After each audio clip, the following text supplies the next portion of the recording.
Hi everyone. बहुत लोगों को कंफ्यूजन होगा कि आईटीआर फाइल करते समय कौन सी रिजिम सिलेक्ट करें, ओल्ड रिजिम सिलेक्ट करें या न्यू रिजिम सिलेक्ट करें।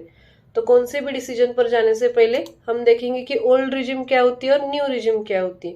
लेट्स सी, पहले हम देखेंगे कि ओल्ड रिजिम क्या है। ओल्ड रिजिम यानी कि न्यू रिजिम आने से पहले जो रिजिम यूज होती थी उसे ओल्ड रिजिम कहा जाता है। एंड ओल्ड रिजिम के अंडर हम totally 70 exemption and deduction claim कर सकते हैं, जैसे कि एचआरए यानी कि हाउस रेंट अलाउंस, एलटीए। इससे हमारा टैक्सेबल इनकम रिड्यूस होता है और टैक्स अमाउंट भी सेव होती है। एंड हाँ, जो मोस्ट पॉपुलर डिडक्शन है जो ज्यादातर लोगों को पता भी है, सेक्शन 80C। 80C के अंडर हम टोटल से 1,50,000 तक हमारा टैक्सेबल इनकम रिड्यूस कर सकते हैं।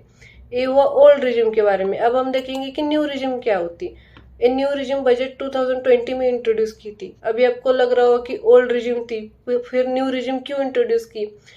ओल्ड रिजिम में जो भी कमियां थी उसे दूर करने के लिए न्यू रिजिम लाई गई। मतलब ओल्ड रिजिम में टैक्स स्लैब बहुत कम थे और टैक्स रेट भी बहुत हाई थे, लेकिन न्यू रिजिम में टैक्स रेट भी कम है और टैक्स स्लैब भी बहुत ज्यादा है।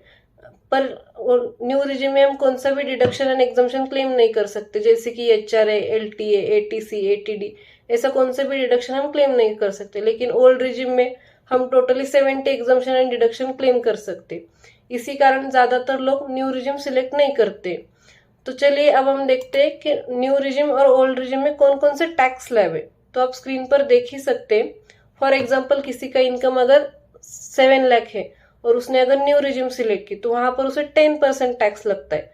और उसी जगह अगर उसने ओल्ड रिजिम सिलेक्ट की तो वहां पर उसे डबल यानी कि 20% टैक्स लगता है। और फॉर एग्जाम्पल, किसी का इनकम है 12 या 13 लाख है तो उसने न्यू रिजिम सिलेक्ट की तो वहां पर उसे 20% टैक्स लगता है। लेकिन उसने अगर ओल्ड रिजिम सिलेक्ट की तो वहां पर उसे 30% टैक्स लगता है। तो देखा ना आपने, दोनों न्यू और ओल्ड रिजिम के टैक्स रेट और टैक्स स्लैब में कितना डिफरेंस है। अभी भी नहीं समझ में आ रहा है तो चलिए एक दो एग्जाम्पल के साथ एक्सप्लेन करती हूँ। फॉर एग्जाम्पल, ए नाम का पर्सन है और उसकी सैलरी अगर 8 लाख है और उसने ओल्ड रिजिम सिलेक्ट की और उसने ओल्ड रिजिम में टोटली 1,50,000 तक डिडक्शन भी क्लेम किया, तो उसका टैक्सेबल इनकम आ रहा है 6,50,000 और इसकी इनकम टैक्स अमाउंट आ रही है 44,200।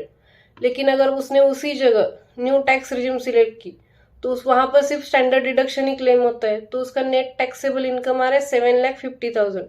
तो उसकी इनकम टैक्स अमाउंट आ रही है 31,200। तो देखा ना आपने, यहाँ पर उसके लिए न्यू रिजिम बेटर है क्योंकि उसका डिडक्शन कम है। तो चलिए और एक एग्जांपल एक्सप्लेन करती हूँ। फॉर एग्जांपल, बी नाम का एक पर्सन है और उसकी भी सेम सैलरी 8 लाख ही, लेकिन उसका यहाँ पर उसने यहाँ पर ओल्ड रिजिम सिलेक्ट की और उसने यहाँ पर 3.5 लाख तक डिडक्शन क्लेम किया, तो उसका नेट टैक्सेबल इनकम आ रहा है 4,50,000। तो यहाँ पर क्या हुआ कि ओल्ड टैक्स रिजिम में 5 लाख तक कोई टैक्स भी नहीं लगता, तो यहाँ पर उसकी इनकम टैक्स या टैक्स अमाउंट 0 आ रही है। लेकिन अगर उसी जगह उसने न्यू टैक्स रिजिम सिलेक्ट की होती तो न्यू में तो सिर्फ स्टैंडर्ड डिडक्शन ही क्लेम होता है, तो उसका नेट टैक्सेबल इनकम आ रहा है 7,50,000। तो उसका इनकम टैक्स या टैक्स अमाउंट आ रहा है 31,200। तो इस केस में हमें यहाँ पर क्या दिखाई देता है कि उसके लिए ओल्ड रिजिम बेटर है। क्यों? क्योंकि उसमें डिडक्शन ज्यादा है, इसलिए उसके लिए ओल्ड रिजिम बेटर है। और लास्ट एग्जांपल जो हमने देखा था तो वहां पर उसके लिए न्यू रिजिम बेटर थी क्योंकि वहां पर उसके डिडक्शन कम थे। तो अभी भी आप सोच रहे हो क्या कि ओल्ड रिजिम में कंटिन्यू करे या न्यू रिजिम चूज करे।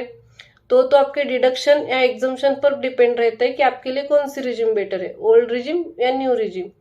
ऐसे इंटरेस्टिंग वीडियो के लिए आप हमारी फर्म NS टैक्स कंसल्टेंसी को लाइक, शेयर एंड सब्सक्राइब करें।